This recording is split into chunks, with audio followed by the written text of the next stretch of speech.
वनक्कम, मैं हैदर अली सैयद आशीर्वाद से united under Tamil Shiva. Pilgrims were kept. So when the looters came, they looted the temple. So because the community center is for the welfare of the community, tribal people. So when you see from tribal angle, you will understand everything.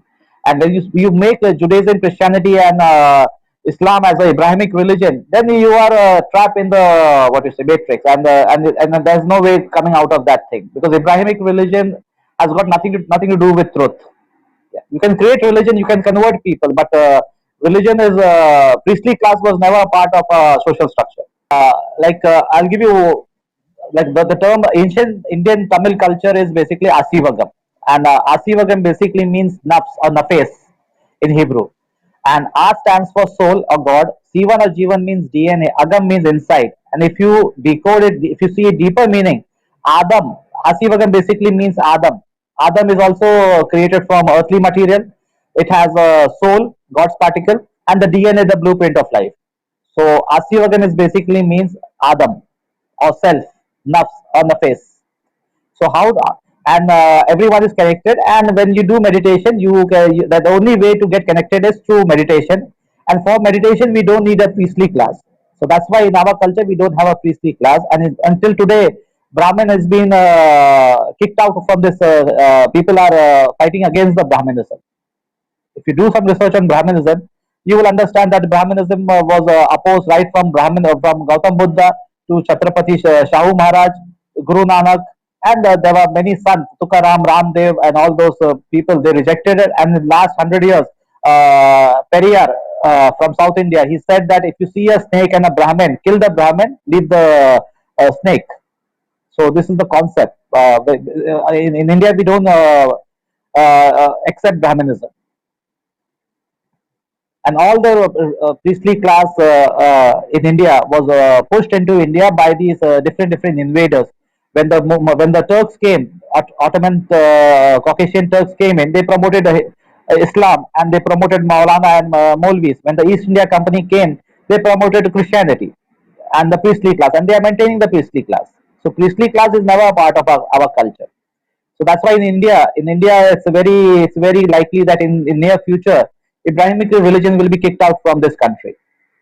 Doug, what do you think about that? You as Indian and you're a Muslim, what do you think about that? He's saying that Islam, Abrahamic religions will be kicked out of India. What do you feel about that? You as an Indian Muslim.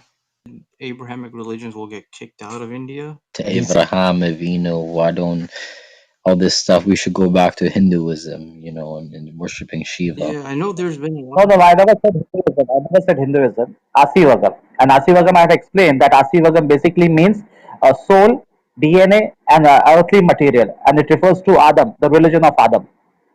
And that is through meditation and through activation of Kundalini, where we can get connected with ourselves. And that's why in Islam, we don't have, we believe in Khalifa system. We don't have a Molvi Maulana or a priestly class. So Islam is basically based on Khalifa system.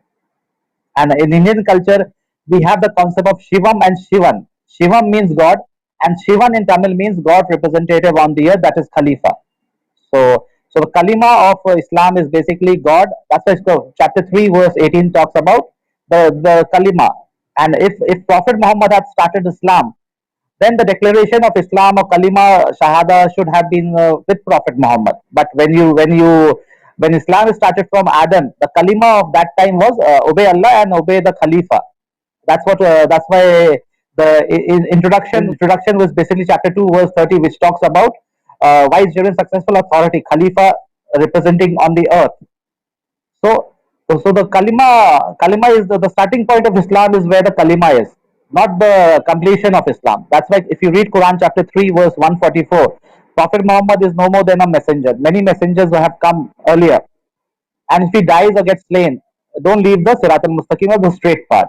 So the purpose of all messengers and all books is to remind the straight path which was given to the Khalifa, the first Khalifa. Chapter 2 verse 213.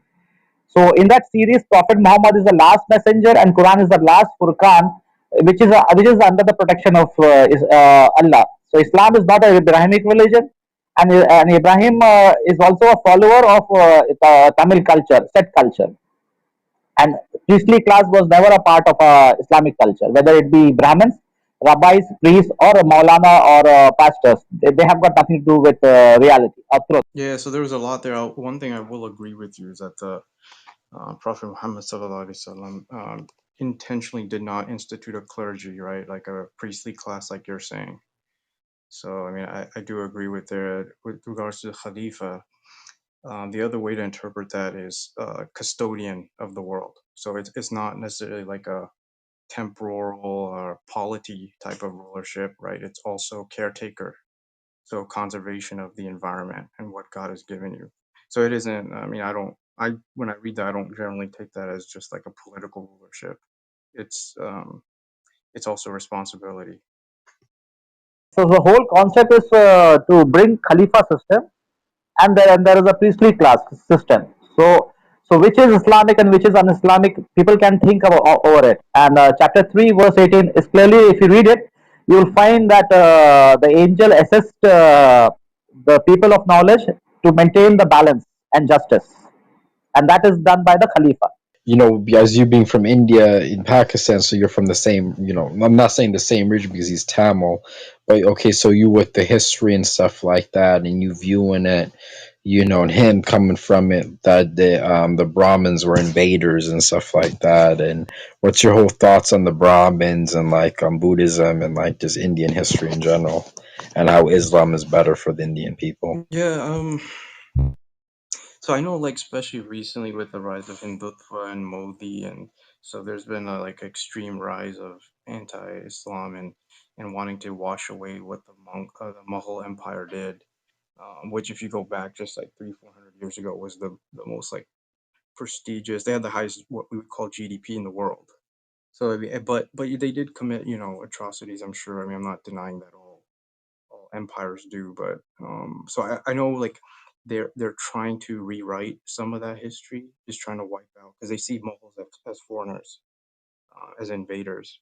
Whether how true that is or not, I don't know. I've never really paid attention to it, quite honestly. But I think it's yeah, he's right if he's saying that these Abrahamic traditions are going to get removed from India. I mean, I think that's probably going to happen. They're what was it? I think Bloomberg or the Wall Street Journal had an article just like a couple years ago where Modi's government is basically preparing concentration camps for Muslims, and what they're doing in Kashmir. So yeah, I mean it's a rough road ahead for them. What do you feel about that, Hadrali? What do you feel about India, you know, them getting rid of the Muslims and Abrahamic religions? See, when you say Muslim, Muslim is a faith. I don't identify people by the term Muslim, because if you see by race and tribe, then I can say and bloodline, then I can say that whether he's a native or settler. But if you say Muslim, what does Muslim means? Nothing. It's a means of submission, and Allah on the day of judgment will declare whether who has submitted and who has not submitted. I don't buy the concept of self-proclaiming oneself as a Muslim. Did Allah told you that you are a Muslim? You have submitted?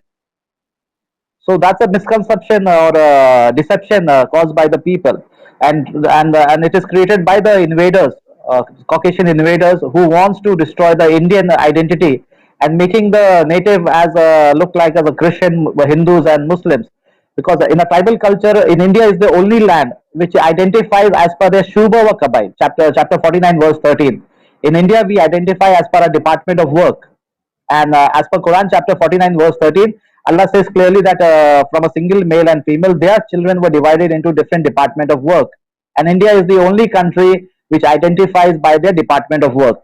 So religion is when we start identifying by a department of work and we connect with our Qibla or the community center, then there is no place for Abrahamic religion, because Abrahamic religion is Ibrahim is a good guy, but the religion started by the invaders, like Ottoman Empire.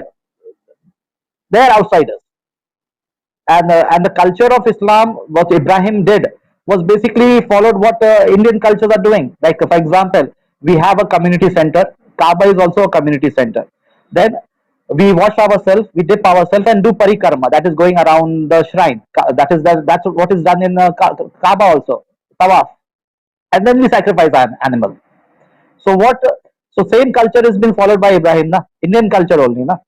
So we will bring that same culture again, and we will remove all the priestly class. And Abrahamic religion is basically a priestly class religion. Molvi, Maulana, church pastors, and even Brahmins also. So this, and we will bring it back to the community center, Khalifa system. Not denying what you're saying, right? That though these traditions could have pre-existed in India, predated Ibrahim alayhi salam. But I think my answer would be like, if it's true, it doesn't mean that he necessarily copied it. Just means it's from the same divine source. I agree. It's from the same divine source. That's why Allah says that Adam, Noah, family of Imran, and family of Ibrahim, and uh, and that's why in Quran there's a one verse that children of Adam, wear your good clothes and go to your community center and eat and drink there. So basically, when Quran says children of Adam, it refers to the senior generation, and that's why in chapter 42 verse 13, the junior generation is connected with Noah. It doesn't talk about Adam. So that's why you have to divide the history. When you read the history of Quran or read the Quranic verse, you have to divide the verses, whether it is connected with the senior generation or junior generation or Ibrahim family. So when Quran says children of Adam, it refers to the people of India who are identifying themselves as by the Shuba or Kabail Department of Work, and they have their own community center, and they do parikarma, that is doing tawaf, and the sacrifice of animal. And in our culture, we do yoga and meditation. We don't have a priestly class. We don't do tantra, mantra, or ritualism. And Brahmanism or priestly class was never a part of our culture. So that is the real Islam. Do you have any sources you can share with me? I'm interested in kind of hearing some of these pre-Ibrahim alayhi salam traditions you're referring to. See, Quranic verses deals about it, na. So when you read the Quranic verses, the way it has to be, because when you read the Quran, you try to make Quran as a Abrahamic religion. Quran is not a Abrahamic religion. It's not a part of it. It's a book of Islam. It's not nothing to do with Abrahamic Yeah, I religion. think So this. when you read the Quran, I hear these term Abrahamic religion. I think that's something that's probably derived from the Western academia to basically classify Islam, right, with the broader world religions. So I think traditionally what the Orientalists have done is create two camps, basically Abrahamic faiths and then everything else, the Eastern religions like Jainism, Hinduism, Sikhism, Buddhism, right? They'll combine everything. So I agree. I mean, I think this is just a label of convenience, though. That's how I would look at it. But it's undoubtable, though, Islam's roots are going back, right, to the faith of Abraham alayhi salam, because that was ultimately the true faith. We're just a continuation of that. It's the culmination. yes, it's a continuation. Yeah, it's a continuation, and that's why in the Quran chapter 2 verse 213 says, "Na, the Siratul Mustaqim, the straight path. Everyone followed one single path. Whenever that straight path got distorted or corrupted, messengers were sent and books were sent so that they can solve the difference between each other. And in that series, Prophet Muhammad is the last messenger, and the Quran is the last Furqan, and it is under the protection of Allah. That's why in Quran chapter 3 verse 144 it clearly says, Prophet Muhammad is no more than a messenger. Many messengers have come. If he gets killed or slain, will you leave the Siratul Mustaqim or straight path? And it doesn't make any difference to him. So the purpose of all messengers is to remind about the straight path which God has given to the appointed one, the third son of Adam, Set. And in Quran chapter 15 verse 39, Allah clearly says that whoever follows that path given to the chosen servant, that path leads straight to God. And that this verse, chapter 15 verse 26 to 42, it's a conversation between Lucifer and Allah. That is before Adam was sent down to earth. So everything is so that's why chapter 3 verse 18 is the Kalimah of God and his representative on the earth. So if you change the Kalimah to La ilaha illallah Muhammad Rasulullah, then Muhammad never started Islam. Na? So declaration of Islam is right from the beginning, not from the middle or from the ending. Prophet Muhammad is the last messenger. He is not the founder of Islam. So correct your Kalimah. Then you will be able to understand the real Islam. So are you saying that the Kalimah should exclude Muhammadur Rasulullah? Is that what you're saying? See, if Muhammad sallallahu alaihi wasallam has started Islam, then you have a full right to called the declaration of thing. But when you read the Quran, what Allah is saying in chapter 3, verse 144, read it. He's just a messenger. Many messengers have come before him. If he gets slain or killed, will you leave the Sirat al-Mustaqim? To whom did God give the Sirat al-Mustaqim is the question. And when that Sirat al-Mustaqim, to whom God has given to him, if you follow him, through him only you will go straight to God. Na? So what is that Sirat al-Mustaqim? The system where one can live, where one can have good in this life and good in hereafter. That is the system. By doing circumcision, will you be able to bring that system, or just by saying la ilaha illallah Muhammad Rasulullah getting circumcision? What about the balance and peace in the society? That's why the Muslim world is always in trouble. They are always fighting and killing each other. Islam is not a priestly class religion. It's basically administration, a system where one can live, have a good in this life. That is a community center, true community center. How to take care of your people. So when everyone is living in peace and harmony and thinking about God, then he will have good in hereafter. If the system is designed in such a way that when you sell your soul and you try to get to survive this earth, you have to sell your soul. Then there is a question that you will get a heaven there. So don't sell your soul for try to bring that system which gives good in this life and good in hereafter. So it's a system. If even the whole world becomes Muslim and everyone start calling themselves as a self-declared Muslim, will you bring the system of Islam? Because people are not aware what is that system, because they are trapped in some, especially the Muslims, they are trapped in a loop, and they are living in a superiority complex, and they have got nothing to do with Quran nor with Islam. Interesting. We're just listening. Hyder Valley. Okay. See, the whole conspiracy is from the wrongdoers from Ibrahim family. That's why Quran chapter 2 verse 124 says that before even they were born, Allah says, my covenant doesn't apply to the wrongdoers. When Ibrahim was tested and appointed, and he said, what about my descendant? Allah says, my covenant doesn't apply to the wrongdoers. So Allah knew that the Abrahamic descendants are wrongdoers.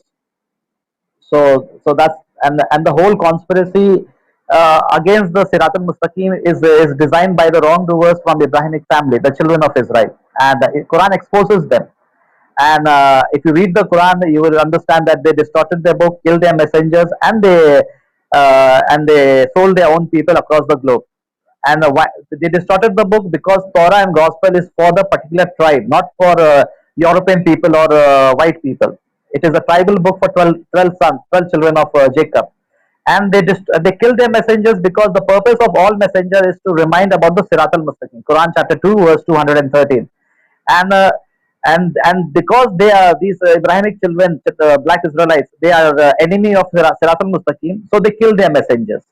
And if you see from the trade angle, the Tamil kings Pandian or Zulkarnain, they were trading goods across the globe. They had their trading posts, but they never converted anyone. They made the network of other people, and they traded goods all over the trading posts. And when the Jewish syndicate consisting of Persians and Abrahamic family got together, the traders and the priestly class, they insisted that anyone who converted to Abrahamic religion, they were entertained, and if no one, and if people who don't convert to Abrahamic religion, then they were expelled.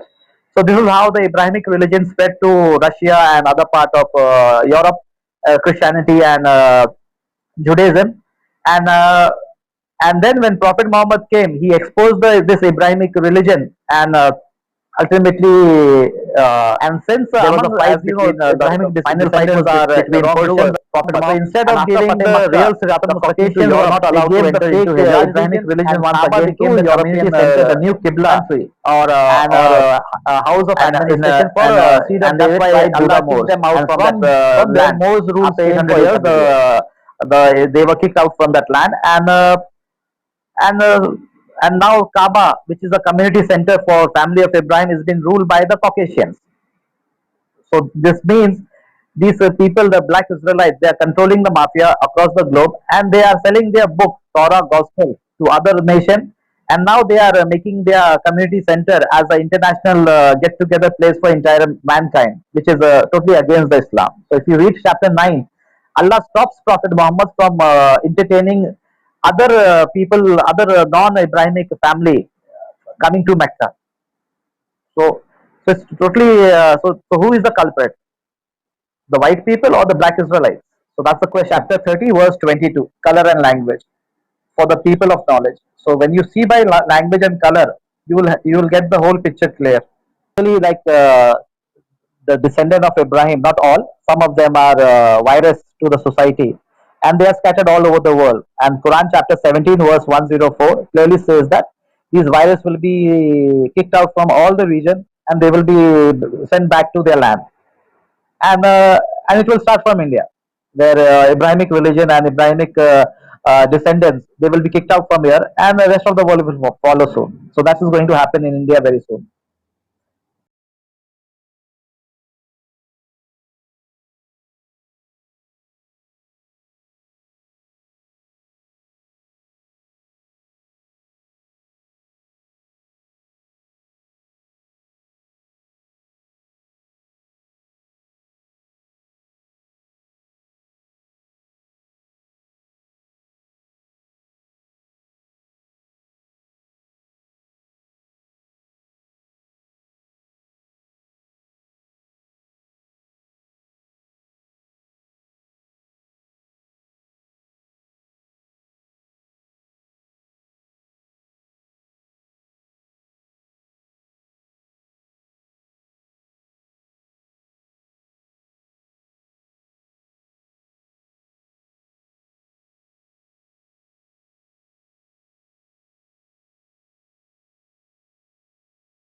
Vanakkam. Thank you.